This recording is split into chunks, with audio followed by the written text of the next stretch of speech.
Hey guys, Chelsea from Attention to Details here, and today I have this beautiful Jeep Grand Cherokee in today that we're going to be doing our Enigma All-in-One and Coupon 2.0 combo. But I want to do this video on a review for the Maxshine Magic Clay Bar. So let's get into it. Alright, so here we have our Maxshine Magic Clay Bar, and I've already opened up one of the containers and pulled it out of the plastic, but this container comes with 2 clay bars. First impression is very sticky. Give me 1 second, I gotta pull this sucker out, it's so sticky. Actually, don't recommend that you just put it in there without a baggie. So, we have our clay bar. Very sticky. Now, if I were to compare it, I would say it is as sticky as the Mothers and McGuire's clay bars. But I'm gonna go ahead and tear this apart. Give me 1 second. Alright, so I have it kneaded into a flat pad. I've broken it in 2 so that way if I drop it, I'm not wasting the entire bar. I have Nanoskin Glide mixed up to their clay lubricant. And let's see if I can do this with one hand. Give me 1 second. Pardon me, I need my pop socket. My husband hates this thing, but it's a lifesaver. Now, we're not going to do this in direct sunlight because that's kind of clay bar tip number 1. Do it out of direct sunlight. Do it on a cool panel. This is hot, so we're going to actually pull that into the sun and do the rest of that. But we're going to go ahead, put a healthy level of lubricant down, and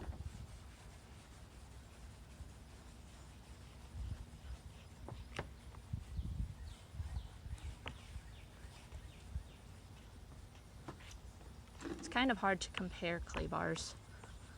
I've used Clay Magic, Mothers, McGuire's, and you can see we're pulling up some contaminants. I can tell a difference in the feel on the paint. It's definitely very sticky. It's actually too sticky for my taste, but we're gonna go ahead and dry that off. And I will say this, I've been going over it repeatedly. I can still kind of hear a little bit of grit. So we're gonna go ahead, spray some more lube, and then wipe that down. Alright, so because I know this panel had a good bit of contamination and tar on the lower panel, you can actually still see some tar that my foaming pre-soap did not remove. We're gonna go ahead, put down our Nanoskin Glide. Healthy dose, and we're going to take our clay bar. I have, hang on 1 second, it's kind of hard to knead it with one hand, especially with how sticky it is, so we're just going to go ahead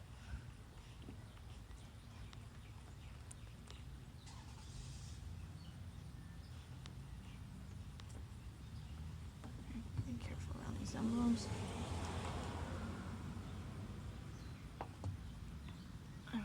There are some advantages to the clay bar being so sticky because it might not slip out of your hand as much, but personally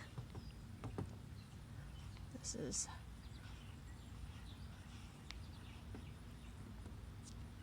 a little grabby. You can see we've definitely pulled up contaminants. Let's go over that one more time. See, we've got some tar right there. It's actually not pulling that up because that is not tar. Ha ha ha. Alright. We're going to go ahead and give that a rinse and do a feel test.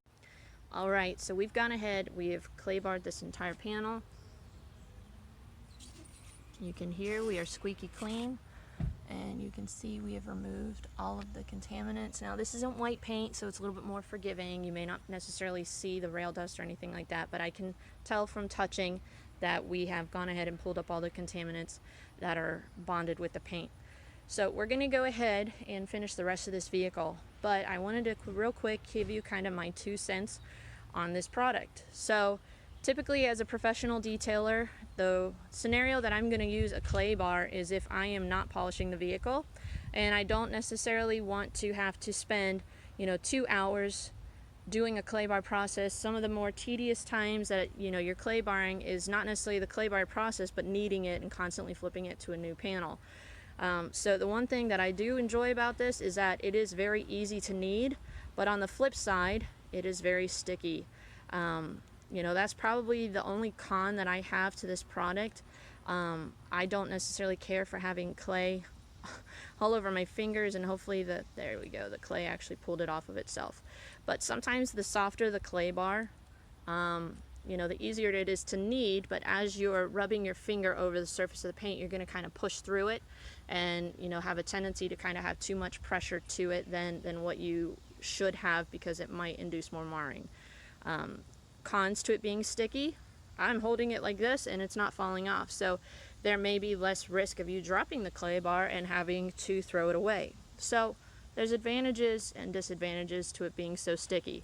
But I would say this is right on point with a lot of the kind of introductory level clay bar kits that are out there, the Mothers and the Meguiar's kits that are readily available at Walmart. Oftentimes for beginners or weekend warriors, those are going to be the clay bar kits that most people are going to grab. Now, can you buy this at Walmart? No. This is something you probably would have to purchase on Amazon or on Maxshine's website, but it is prime shipping. It is readily available in 2 days. So that is an advantage as far as, being readily available. You can get it on Amazon, and it is very affordable, comparable, like I said, to Mothers and Meguiar's. Would I, in my world as a professional detailer, purchase this on an everyday basis? Probably not, just because I prefer something more like Clay Magic. But I will say, if you are kind of a beginner, or you're not necessarily needing to have a whole lot of clay bar polishing done within your world, Clay Magic can be very expensive.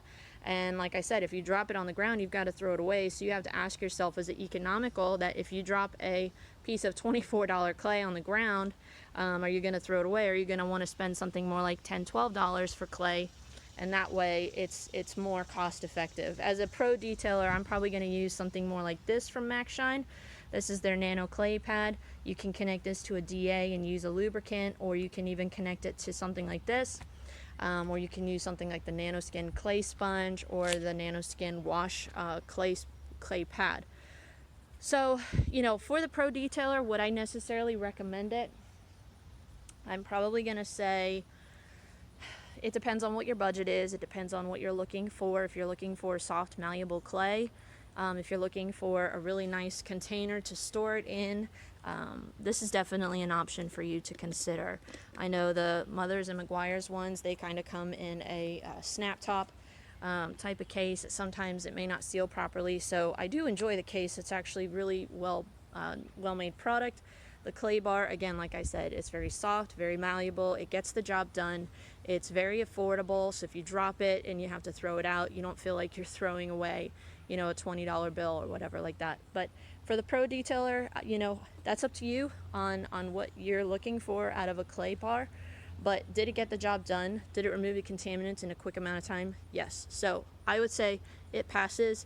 It definitely is going to get probably a B, let's say a B minus, just because, again, I'm not a huge fan of how soft it is and how my fingers were prone to kind of push through the clay because of how soft it is. I like a little bit more firmness in my clay pad, but that could, or clay bar, but that could also be because it's a fine grade. So yeah, I'm trying to summarize this and not make it too long. It is a review on a clay bar. I don't know how much more you can kind of say about it. It is polymer based. It comes with 2 100-gram bars. It's very affordable. I think it's about $15 on Amazon. I'm going to put the link down below if any of you are interested in purchasing it off of Amazon or off of Maxshine's website. If you have any questions, feel free to reach out. But hopefully you guys gain some insight on this product, and we'll catch you guys in the next video. Thanks so much. Talk to you later.